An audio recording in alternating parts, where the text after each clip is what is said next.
c'est le dernier départ pour les 314 km séparant Dijon de Paris. Il était caché, le petit Brian Cocard. Ça s'écarte avec Marcel Kittel là, en deuxième position. Après un défilé à grand fracas à travers Paris, le départ de la première étape Paris-Lille est donné à la volée à Pierre Pic. Arthur Bichon en tête, qu'il s'en va vers le titre de champion de France. Dans la 20e étape Bordeaux-Poitiers, le peloton ne réagit pas et le Lyonnais Forestier, numéro 5, mène une chasse victorieuse qui va l'amener à Poitiers en compagnie de quelques camarades. Personne ne réagit pour l'instant derrière Pierre Rolland. Mais il est bien parti Pierrot, il est bien parti Pierre Rolland. C'est fini, ils ne reviendront plus sur Pierre Rolland. Ils ne reviendront plus, il est en train d'aller chercher une victoire amplement méritée, tellement il a tenté depuis le début de ce Giro. Première ligne pour aller chercher la victoire et non, c'est reparti sur le côté. Et Brian Cocard Pierre Rolland est parti pour une victoire d'étape de prestige. Il va pouvoir savourer cette victoire, il va pouvoir avoir le temps de lever les bras.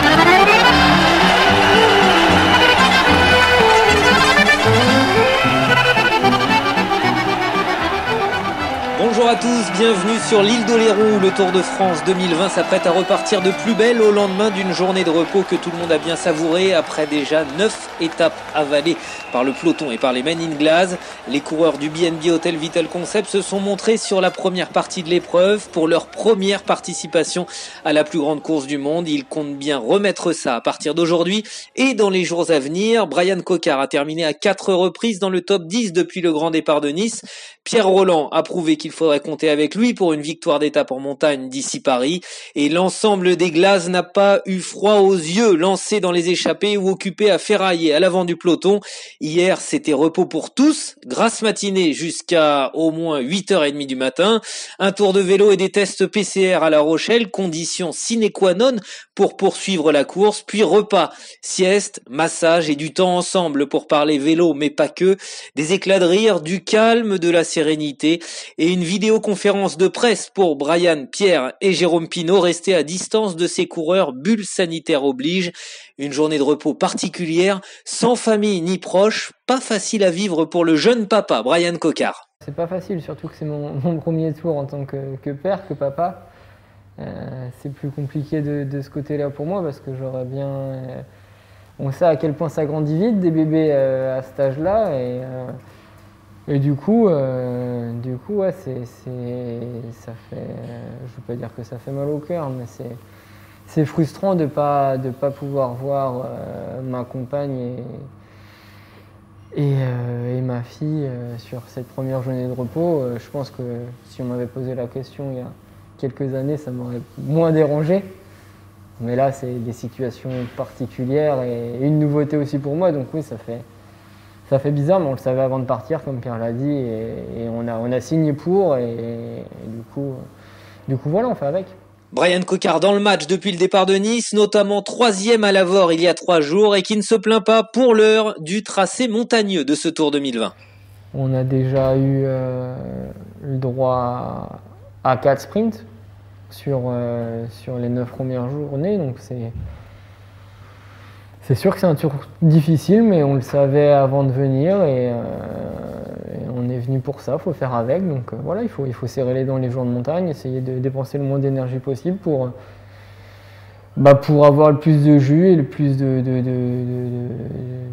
puissance mentale et physique au moment où l'occasion se présente. Autre Men in Glass en embuscade, a priori plus libre de ses mouvements depuis la folle étape pyrénéenne d'avant-hier. Le grimpeur Pierre Rolland, 21e du classement général ce matin. Je me suis senti bien quand ça montait, dans les ascensions, dans les moments durs.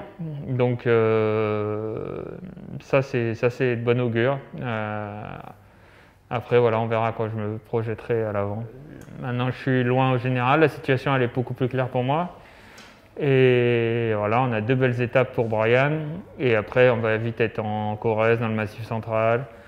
Il y aura des beaux terrains pour s'exprimer. Donc, il y a une belle deuxième semaine où on va pouvoir jouer sur Brian et sur nous, sur moi, le grimpeur et les punchers de l'équipe.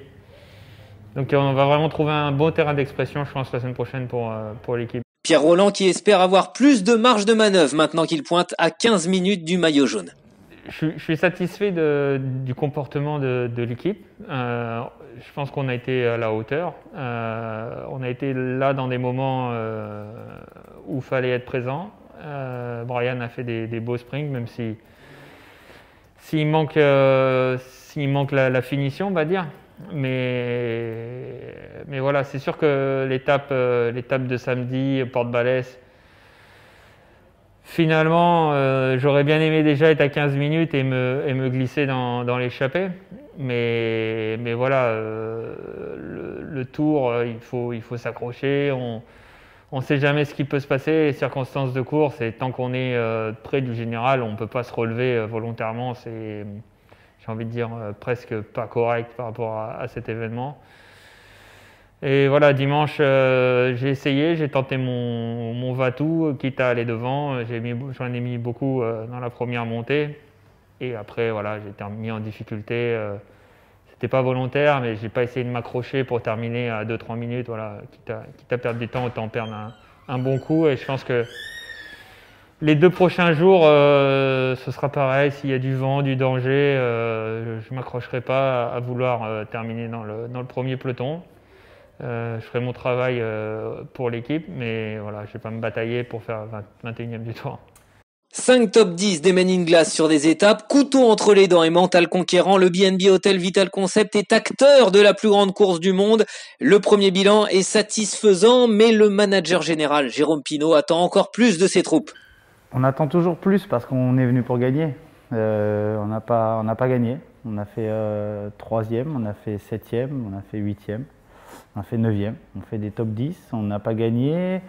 Je ne m'attendais pas à plus dans le sens du déroulement de ces sprints-là parce que 3 des 4 sprints ont eu lieu à plat dans un peloton complètement formé, sans grosse bataille avant. On attendait beaucoup plus du sprint de Nice parce qu'on s'imaginait que la course serait beaucoup plus difficile que ce qu'elle l'a été, mais rendue compliquée et dangereuse par les conditions météo. Et un sprint à plat, on sait que c'est pas que Brian est moins fort que les autres et qu'il est moins rapide, c'est que les grandes équipes avec double de budget ont forcément un train plus constitué avec des équipiers plus forts et plus réglés. On n'a que 3 ans, ne l'oublions pas, on essaye depuis ce temps-là de former le train idéal, en tout cas la rampe de lancement idéale pour Brian. Ce qu'on est en train d'essayer de mettre en place fonctionne. Cyril Barth, Jens de Bucher, Kevin Reza. Maintenant, on est juste déçu du dernier jour où l'opportunité s'est présentée. Brian a fait 3e après avoir eu un saut de chaîne dans les 400 derniers mètres. Et quand je vois la facilité avec laquelle il s'est replacé, je me dis qu'il y avait mieux à faire. Je me dis qu'il y avait mieux à faire et que sans ce petit incident mécanique, on aurait fait peut-être 2 à la photo finish ou gagné à la photo finish et on aurait espéré ça. Maintenant, il n'y a pas de regret sur les sprints parce que les garçons donnent le maximum et qu'on sait maintenant, et depuis il y a 3 jours, que Brian est capable de battre n'importe qui quand la course est dure. Et je pense qu'il y aura des étapes beaucoup plus difficiles que ce qu'on a vécu jusque-là. Donc on reste confiant. Il y a eu les sprints de Brian, Pierre au contact des meilleurs en montagne, puis offensif dimanche vers la Reims, et on a aussi vu les 2 Cyril, Barth et Gauthier, le Benjamin du Tour Max Chevalier, le capitaine de route Kevin Reza, les larges épaules de Jens de Buchereux et le virevoltant Quentin Paché, 2 fois échappé au long cours et 7e à Loudanvielle. Une révélation, le papa, Jérôme ? Quentin se révèle aux yeux du grand public, mais pas des spécialistes. Il est à la place qu'il devait occuper, et c'est le rôle qu'on lui a donné. Il est très important dans notre dispositif, il est très présent, c'est quelqu'un qui est régulier, qui peut à la fois briller en montagne, en moyenne montagne, ou dans les courses à punch, on va dire. Et forcément, ça nous donne plusieurs cordes à notre arc, forcément. Mais quelque part, on le dit depuis le début, chez nous, chez BNB Hotel Vital Concept, Pierre Rolland peut gagner une étape, ce ne sera pas une surprise. Brian Coquard peut gagner une étape, ce ne sera pas une surprise. Cyril Gauthier peut gagner une étape du Tour, ce ne sera pas une surprise. Et Quentin Paché peut gagner, ce ne sera pas une surprise non plus.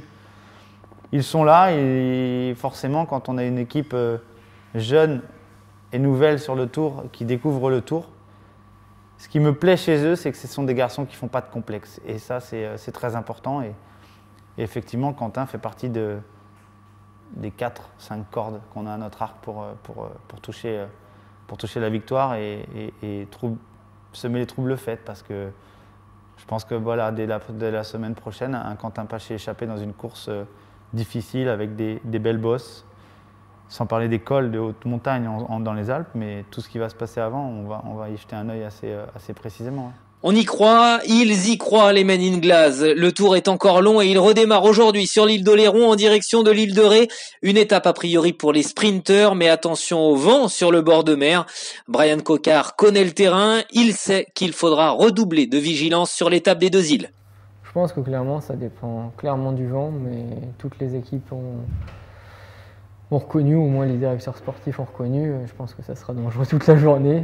Pour rien vous cacher, ça dépend simplement de la force et de la direction du vent, mais c'est propice toute la journée, propice à avoir une journée stressante, nerveuse, avec pourquoi pas des coups de bordure. Tout le monde s'attend à ça.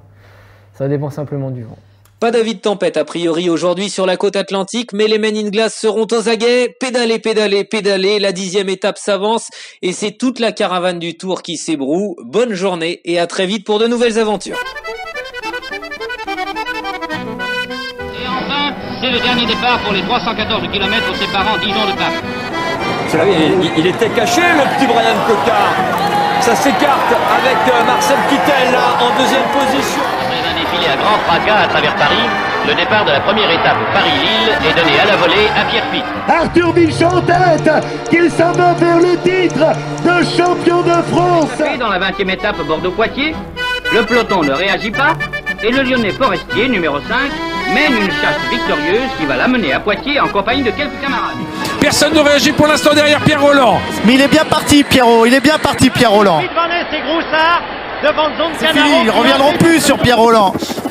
Ils ne reviendront plus. Il est en train d'aller chercher une victoire amplement méritée, tellement il a tenté depuis le début de ce Giro. Première ligne pour aller chercher la victoire et non, c'est reparti sur le côté. Et Brian Coquard Pierre Rolland est parti pour une victoire d'étape de prestige. Il va pouvoir savourer cette victoire, il va pouvoir avoir le temps de lever les bras.